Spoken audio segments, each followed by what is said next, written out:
fut emmené par l'Esprit dans le désert pour être tenté par le diable. Après avoir jeûné 40 jours et 40 nuits, il eut faim. Le tentateur s'étant approché lui dit, « Si tu es fils de Dieu, ordonne que ces pierres deviennent des pains. » Jésus répondit, il est écrit, « L'homme ne vivra pas de pain seulement, mais de toute parole qui sort de la bouche de Dieu. » Le diable le transporta dans la ville sainte, le plaça sur le haut du temple et lui dit, « Si tu es fils de Dieu, jette-toi en bas, car il est écrit, il donnera des ordres à ses anges à ton sujet, et ils te porteront sur les mains de peur que ton pied ne heurte contre une pierre. » Jésus lui dit, « Il est aussi écrit, tu ne tenteras point le Seigneur ton Dieu. » Le diable le transporta encore sur une montagne très élevée, lui montra tous les royaumes du monde et leur gloire et lui dit, « Je te donnerai toutes ces choses si tu te prosternes et m'adores. » Jésus lui répondit, « Retire-toi, Satan, car il est écrit, tu adoreras le Seigneur ton Dieu et tu le serviras, lui seul. » Alors le diable laissa et voici, des anges vinrent auprès de Jésus et le servaient.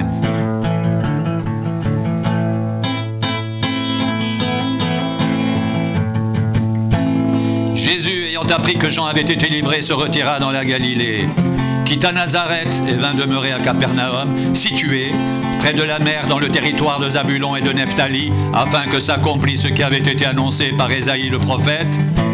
Le peuple de Zabulon et de Nephtali, de la contrée voisine de la mer, du pays au-delà du Jourdain et de la Galilée des gentils, ce peuple assis dans les ténèbres a vu une grande lumière, et sur ceux qui étaient assis dans la région et l'ombre de la mort, la lumière s'est levée.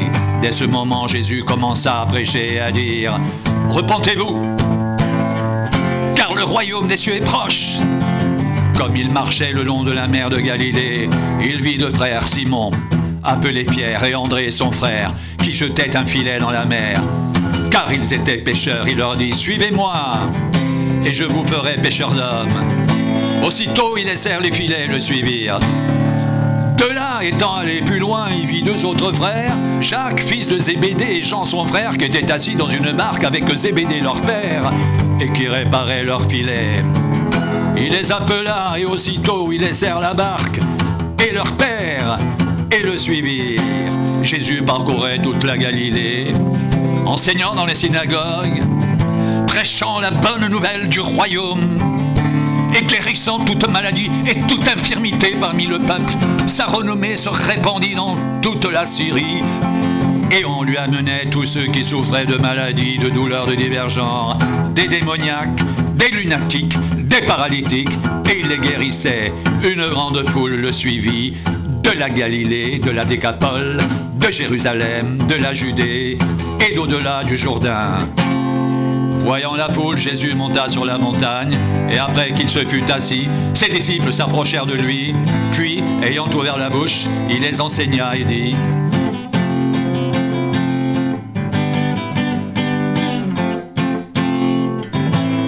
Heureux les pauvres en esprit, car le royaume des cieux est à eux.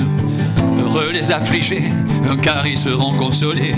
Heureux les débonnaires, car ils hériteront la terre. Heureux ceux qui ont faim et soif de la justice, car ils seront rassasiés. Heureux les miséricordieux, car ils obtiendront miséricorde. Heureux ceux qui ont le cœur pur, car ils verront Dieu. Heureux ceux qui procurent la paix, car ils seront appelés fils de Dieu. Heureux ceux qui sont persécutés pour la justice, car le royaume des cieux est à eux.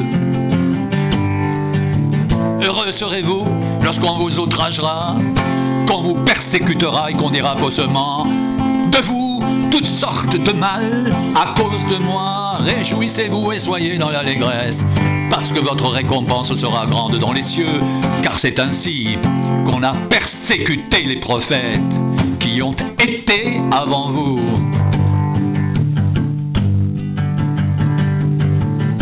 Heureux les pauvres en esprit, car le royaume des cieux est à eux. Heureux les affligés, car ils seront consolés. Heureux les débonnaires, car ils hériteront la terre. Heureux ceux qui ont faim et soif de la justice, car ils seront rassasiés. Heureux les miséricordieux, car ils obtiendront miséricorde. Heureux ceux qui ont le cœur pur, car ils verront Dieu. Heureux ceux qui procurent la paix, car ils appelés fils de Dieu. Heureux ceux qui sont persécutés pour la justice, car le royaume des cieux est à eux. Heureux serez-vous lorsqu'on vous outragera, qu'on vous persécutera, et qu'on dira faussement de vous toutes sortes de mal à cause de moi. Réjouissez-vous et soyez dans l'allégresse, parce que votre récompense sera grande dans les cieux. Car c'est ainsi qu'on a persécuté les prophètes qui ont été avant vous.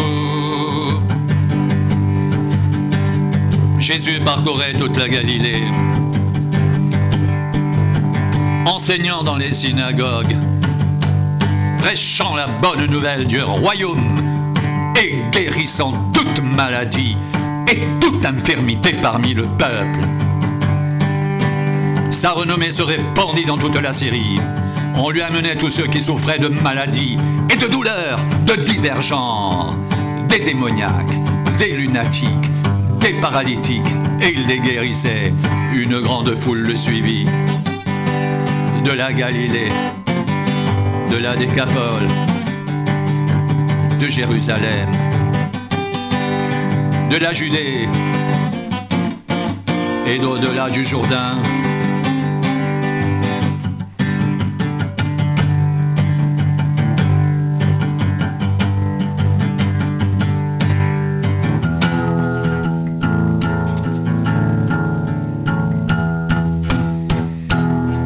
Vous êtes le sel de la terre.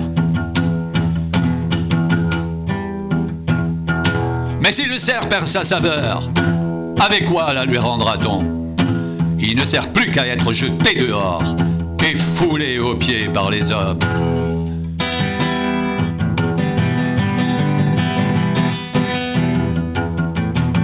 Vous êtes la lumière du monde.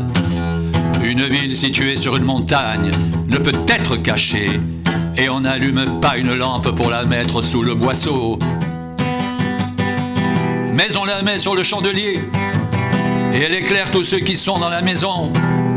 Que votre lumière luise ainsi devant les hommes, afin qu'ils voient vos bonnes œuvres, et qu'ils glorifient votre Père qui est dans les cieux. Vous êtes le sel de la terre. Mais si le sel perd sa saveur, avec quoi la lui rendra-t-on? Il ne sert plus qu'à être jeté dehors et foulé aux pieds par les hommes. Vous êtes la lumière du monde. Une ville située sur une montagne ne peut être cachée, et on n'allume pas une lampe pour la mettre sous le boisseau, mais on la met sur le chandelier, elle éclaire tous ceux qui sont dans la maison.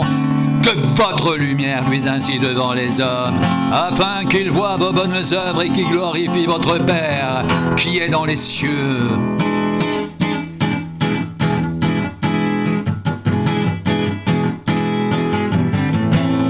Bien-aimés, je vous exhorte, comme étrangers et voyageurs sur la terre, à vous abstenir des convoitises charnelles qui font la guerre à l'âme. Ayez au milieu des païens une bonne conduite, afin que là même où ils vous calomnient, comme si vous étiez des malfaiteurs, ils remarquent vos bonnes œuvres et glorifient Dieu au jour où il les visitera.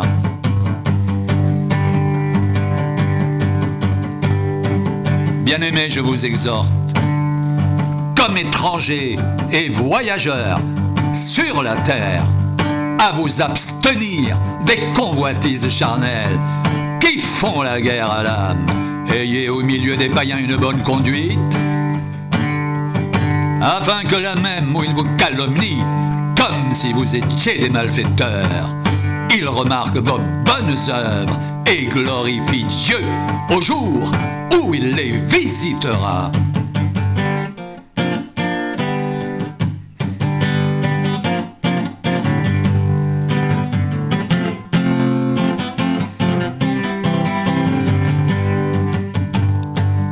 C'est la volonté de Dieu qu'en pratiquant le bien, vous réduisiez au silence les hommes ignorants et insensés, étant libres, sans faire de la liberté un voile qui couvre la méchanceté, mais agissant comme des serviteurs de Dieu. C'est une grâce que de supporter des afflictions par motif de conscience envers Dieu. Quand on souffre injustement, en effet, quelle gloire y a-t-il à supporter de mauvais traitements pour avoir commis des fautes? Mais si vous supportez la souffrance, lorsque vous faites ce qui est bien, c'est une grâce devant Dieu. Et c'est à cela que vous avez été appelés. Parce que Christ aussi a souffert pour vous, vous laissant un exemple, afin que vous suiviez ses traces. Lui, qui n'a point commis de péché, et dans la bouche duquel il ne s'est point trouvé de fraude. Lui, qui injuriait, ne rendait point d'injure, maltraité, ne faisait point de menaces, mais s'en remettait à celui qui juge justement.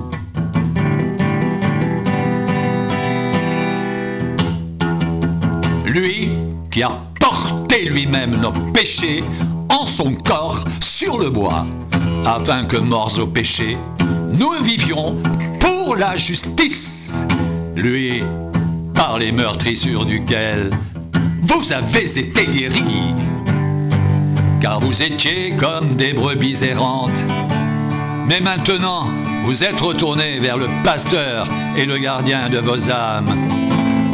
Vous étiez des brebis errantes, mais maintenant vous êtes retournés vers le pasteur et le gardien de vos âmes.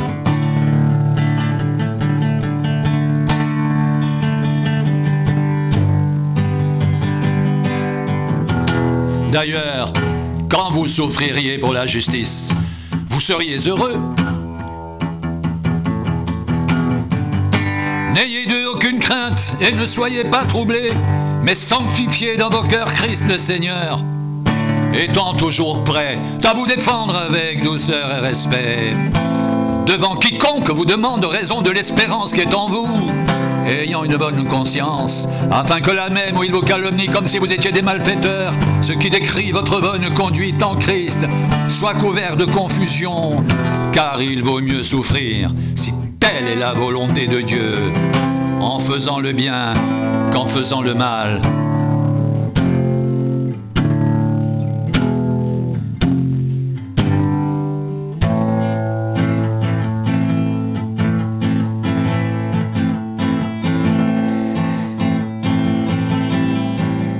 Bien-aimés, je vous exhorte, comme étrangers et voyageurs sur la terre, à vous abstenir des convoitises charnelles qui font la guerre à l'âme. Ayez au milieu des païens une bonne conduite, afin que là même, où ils vous calomnient comme si vous étiez des malfaiteurs, ils remarquent vos bonnes œuvres et glorifient Dieu au jour où il les visitera. C'est la volonté de Dieu qu'en pratiquant le bien vous réduisiez au silence les hommes ignorants et insensés, étant libres, sans faire de la liberté un voile qui couvre la méchanceté, mais agissant comme des serviteurs de Dieu. C'est une grâce que de supporter les afflictions par motif de conscience envers Dieu. Quand on souffre injustement, en effet, quelle gloire y a-t-il à supporter de mauvais traitements pour avoir commis des fautes? Mais si vous supportez la souffrance, lorsque vous faites ce qui est bien, c'est une grâce devant Dieu. Et c'est à cela que vous avez été appelés, parce que Christ aussi a souffert pour vous, vous laissant un exemple, afin que vous suiviez ses traces, lui qui n'a point commis de péché, et dans la bouche duquel il ne s'est point trouvé de fraude, lui qui injuriait ne rendait point d'injure, maltraité, ne faisait point de menaces, mais s'en remettait à celui qui juge justement, lui qui a porté lui-même nos péchés en son corps sur le bois, afin que, morts au péché, nous vivions pour la justice, lui, par les meurtrissures duquel vous avez été guéris. Car vous étiez comme des brebis errantes, mais maintenant, vous êtes retournés vers le pasteur et le gardien de vos âmes. Car vous étiez comme des brebis errantes, mais maintenant vous êtes retournés vers le pasteur et le gardien de vos âmes. Car vous étiez comme des brebis errantes, mais maintenant vous êtes retournés vers le pasteur et le gardien de vos âmes. D'ailleurs, quand vous souffririez pour la justice. Vous seriez heureux. N'ayez aucune crainte et ne soyez pas troublés, mais sanctifiez dans vos cœurs Christ le Seigneur, étant toujours prêt à vous défendre avec douceur et respect devant quiconque vous demande raison de l'espérance qui est en vous, ayant une bonne conscience, afin que la même, où il vous calomnie comme si vous étiez des malfaiteurs, ceux qui décrient votre bonne conduite en Christ, soit couvert de confusion, car il vaut mieux souffrir, si telle est la volonté de Dieu, en faisant le bien qu'en faisant le mal.